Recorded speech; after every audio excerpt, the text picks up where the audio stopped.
dodo na different perception. Ye was suma who do bebre.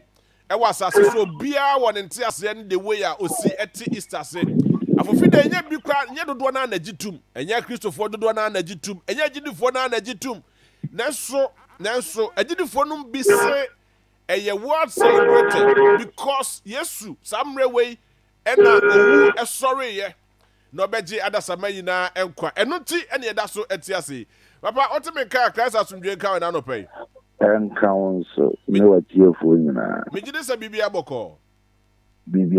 menya erobo ade ase ena ye celebrate the death of Jesus Christ in our contemporary life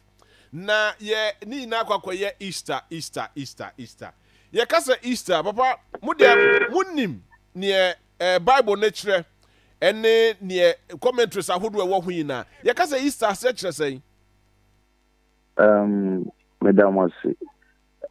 Easter no so be hu no training mu a en say King James Bible no it's King James Bible no na obe hu say atro mu say Easter Acts chapter 12 Brian Chi Petro na yebe no be hu that word no ewo na ni na so pa na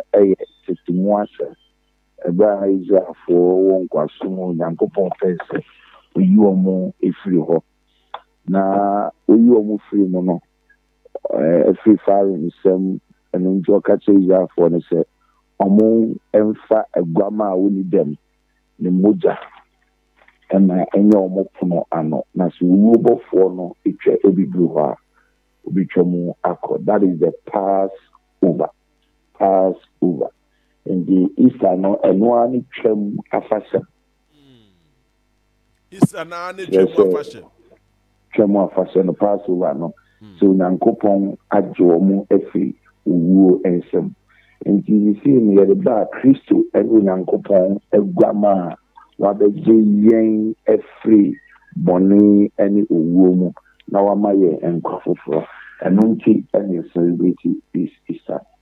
Baba faye ko school kakra se eye twemu afahye edia I mean twemu awie obi beka se twemu awie die ntine se ye ha ye ho se afi bia ye kai sa afahye we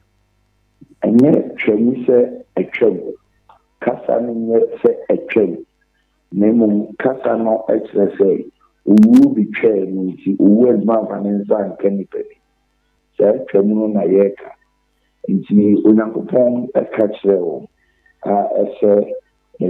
edema ye na no pay ye ma yesuban no endedi ohun Rastafarian bia so nama odan ne ho adi se ye Rastafarian yes but ohun Kristo ni so nama ebe den so betumi portray the life and as suban ye den edi so oye Kristo ni because in his closet unim ne oye papa ba bia ye dri minim se bia futu obi wo hono mo de ma Kristofo asisia because obekọ tibia hodo bebre yesi ye wo LGBTQ ye wo politicians o mon kan no kra amanyosem chese enema bebre ahodo na ekos dodo na so ye Kristofo a edru kwase da ye kwa sorry dodo na so eye ye nuanom kramofo a edru memenda ene efiada yesa so ekwa sorry now all these people aye ni omo eti Ghana hanu muse ye na ye ka ho bi still na ye hu ye hye da hu sesa ye bia ye ma Easter yi esesa ya brabo ana ye nkai hu no se bi papa bi wo ho no mo ebetimi anya na ye nyi ye hu free sa afade ni na sefo hu vanity like the Bible will say okay Corinthians or say se asemo wo kan me de me se sense say pa between aba Ghana